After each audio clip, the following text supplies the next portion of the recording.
గోపి గారు చెప్పండి. ఇప్పుడు ప్రసన్న కుమార్ రెడ్డి గారు ఏదో అన్నారు, కేసు పెట్టారు. ఓకే, దాన్ని ఎవరు అది కేసా కాదా తర్వాత సంగతి. కానీ ఇంటి మీద దాడి జరిగితే పోలీసులు కేసే పెట్టకపోవటం ఏమిటి?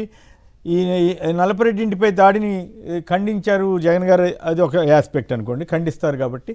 కానీ ఇక్కడ పాయింట్ ఏంటంటే ప్రసన్న కుమార్ రెడ్డి గారి మీద అంత వేగంగా కేసు పెట్టిన వాళ్ళు 3 రోజులు అయిపోయితే కూడా దాడి జరిగి అంత విధ్వంసం జరిగితే ఆయన నన్ను చంపేసి ఉండేవాళ్ళని చెప్తా ఉంటే పోలీసులు కేసు నమోదు చేయకపోవడం ఎంతవరకు సమర్థనీయం? ఈ రాష్ట్రంలో పాలన ఇట్లాగే ఉంటుందా?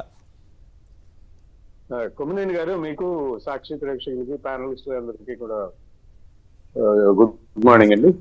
ఇప్పుడు కేసులు అంటే ఒకవైపే నడుస్తున్నాయండి. ఒకవైపే ప్రతిపక్ష పార్టీలని నాయకుల్ని కార్యకర్తల్ని వాళ్ళ మీద కేసులు పెట్టడం తప్ప అధికార పార్టీలు కూటమి వాళ్ళ పట్ల కేసులు పెట్టే పరిస్థితి అయితే కనిపించడం లేదు.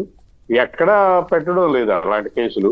కేవలం అది ప్రతిపక్ష పార్టీలు కార్యకర్తలు నాయకుల మీద పెడుతున్నారు. మరి ఇది ఎలాంటి పాలన, దీన్ని ఏమనాలనేది అర్థం కావడం లేదు. కానీ బట్ ఈ ప్రసన్న కుమార్ రెడ్డి ఇంటి మీద దాడి చేసి అంత ధ్వంసం చేసిన తర్వాత మరి దాడి చేసిన వాళ్ళ పట్ల కేసు పెట్టకపోవడం అనేది కొంచెం ఆలోచించాల్సిన అంశం. ఇది మరి పాలన ఎటువైపుగా వెళ్తుంది? పోలీసు అధికారులు మరి అది ఎలా అంటే దాడులు జరిగినప్పుడు ఎందుకు చర్యలు తీసుకోవడం లేదు అనేది ఆలోచించాల్సిన అంశం. అది రాష్ట్ర ప్రజలందరూ గమనిస్తున్నారు ఈ ఏకపక్ష విధానాన్ని. చూద్దాం ఎట్లా చేస్తున్నారో వీళ్ళు, ఏం చేస్తారు. ప్రసన్న కుమార్ రెడ్డి మీద బాధితులు ఎవరైతే ఉన్నారో వాళ్ళ మీద కేసు పెట్టలే తప్ప దాడి చేసిన వాళ్ళ మీద కేసులు పెట్టడం అనేది జరగడం లేదు.